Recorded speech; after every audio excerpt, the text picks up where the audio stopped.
আমার আম্মাকে আমি যতই নিষেধ করি যে আমার মেয়ের সামনে আমার কথাগুলো এইভাবে বললেন না, তারপরে আমার আম্মা আমার মেয়ের সামনে আমার প্রত্যেকটা কথা বলবে। যে সবজিটা দেখলে আমি পালাইতাম, ওই সবজিটা খাওয়ার জন্য আমি বারবার আমার মায়ের পিছন পিছন ঘুরতাম।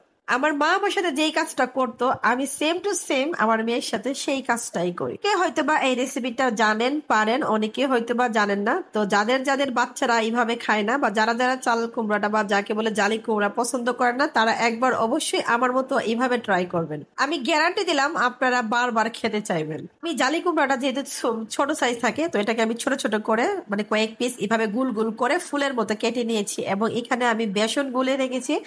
বেসনের মধ্যে অবশ্যই জিরা, আদা দিবেন, হলুদ, মরিচ, লবণ তো অবশ্যই দিয়ে ভালো করে কতক্ষণ আমি গুলিয়ে রেখেছি। তারপর দেখেন আমি প্রত্যেকটা জালি কুমড়ার যে পিস আমি গোল গোল করে ফুলের মধ্যে কেটে রেখেছি, ওগুলা আমি তেলে দিয়ে ভাজবো বেগুনির মতো। এই যে দেখেন একদম মচমচা কুরকুরা। আর বিলিভ করবেন না, এটা এত মজা ছিল, এটা না খেলে আপনারা আসলে বুঝবেন না। আর যারা যারা খেয়েছেন তো অবশ্যই বুঝবেন। আর একটা কথা, জালি কুমড়াটা যখন আপনারা কাটবেন তখন অবশ্যই পাতলা করে কাটবেন, পাতলা করে কেটে তারপর ফোলটা করবেন, দেখবেন খুবই খুবই খুবই ভালো লাগবে। অন্যদিকে আমি জালি কুমড়াটা সবজির মতো কেটে নিয়েছি। আমি জালি কুমড়া দিয়ে পাঙ্গাস মাছ রান্না করবো, যেহেতু আমার মেয়ে পাঙ্গাস মাছটা পছন্দ করে, আর বাচ্চাদের জন্য কিন্তু পাঙ্গাস মাছটা অনেক ভালো। তো আমারও কিন্তু এইভাবে ভালো লাগে। পাঙ্গাস মাছটা আমি ভালো করে কষিয়ে নিচ্ছি, কষানোর পরে এই যে আমি জালি কুমড়াটা আমি এখন দিয়ে দিচ্ছি। তো দিয়ে দেওয়ার পরে একটা মাছও ইনশাল্লাহ ভাঙবে না, এরকম ভাবে আমি রান্না করি। ওটার জন্য অনেক ছোট, অনেক কচি, এটা অনেক তাড়াতাড়ি হয়ে যায়, সিদ্ধ হয়ে যাবে। আমার মেয়ে যখন ডিস্টার্ব করে আমাকে অনেক কিছু নিয়ে বলে যে এটা খাবো না ওটা খাবো না, তখন আমি খুব মন খারাপ করি এবং চিল্লাফাল্লা করি। তখন আমার আম্মা বলে আর কি, তুমি আরো বেশি করছো, তুমি এমন ছিলা, তুমি অমন ছিলা, তুমি এটা খাইতা না ওইটা খাইতা না। আমি বলি, ধুর আম্মা, আমার মেয়ের সামনে এগুলা বললেন না। বলে, হ্যাঁ তোমার থেকে অনেক ভালো আছে। আমি বলি, আমি যেই ভালো ছিলাম, আমার মধ্যে ভালো কোনো মেয়েই ছিল না। বলে আমি আমার আম্মা আবার অনেক কথা শুনতাম। আমার আম্মা যেভাবে বলতো ওভাবে শুধু আমি খাবার দাবার নিয়ে একটু সত্যি কথা আমি অনেক মানে জ্বালাইতাম। আমার মনে আছে শাকসবজি তো একদম দেখলে আমি কান্নাকাটি শুরু করতাম।